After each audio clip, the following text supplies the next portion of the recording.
Pozdrav svima, dugo se nismo vidjeli, a ovaj video odlučio sam napraviti iz sljedećeg. Znači, ustajem se ja jutros, uzmem mobitel i pogledam točno 100 mailova i svi mailovi sa istim upitom kaže Nikola, kad je bolje raditi kardio? Na kardio se znači misli na trčanje, brzo hodanje, vožnju bicikla, u teretani i tako dalje. Prije nego što idem vježbati s utezima ili poslije. Evo, znači, pun mi mobitel pitanja tih...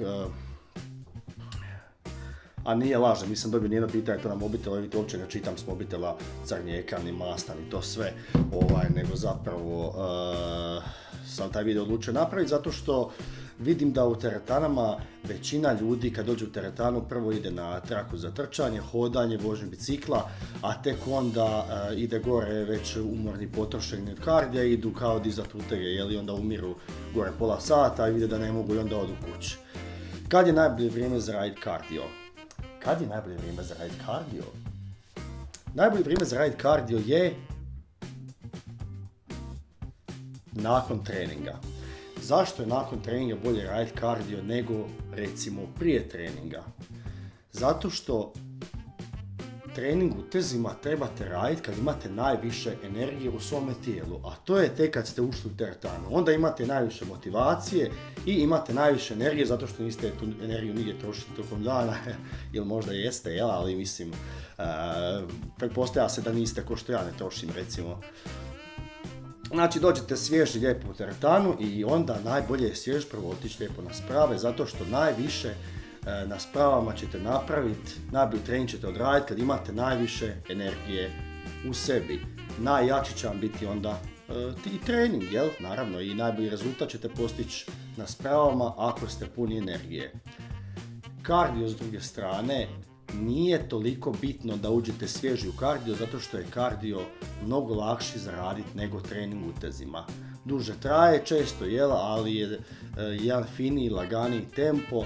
Naravno, ne možete sprintati sat vremena, to ni ne trebate, nego recimo nekakav kardio laganog intenziteta, recimo vožnja lagana bicikla ili recimo hodanje na traci, brzo hodanje tipa 6-7 km na sat u trajanju recimo 40 minuta.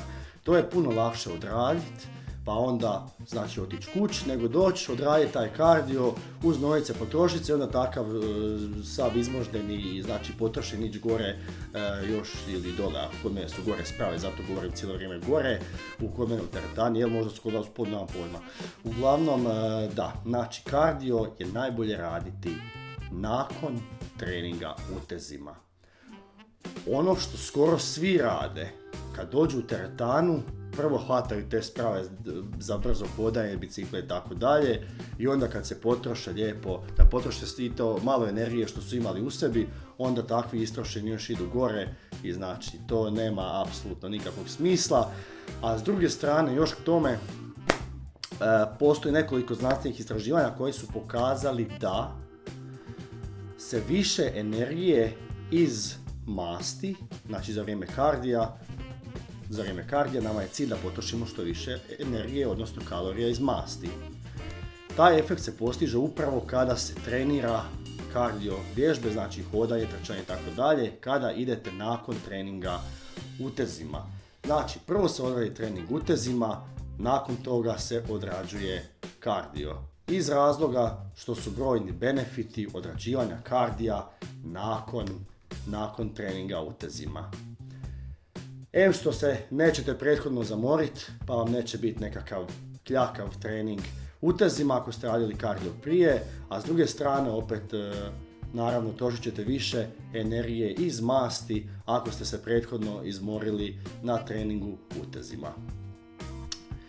Bilo je to sve u današnjem klipu.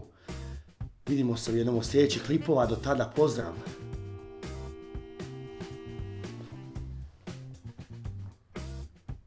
Kakvi ovo Hitlerovi brkovi su narasli. Moram se obrijati.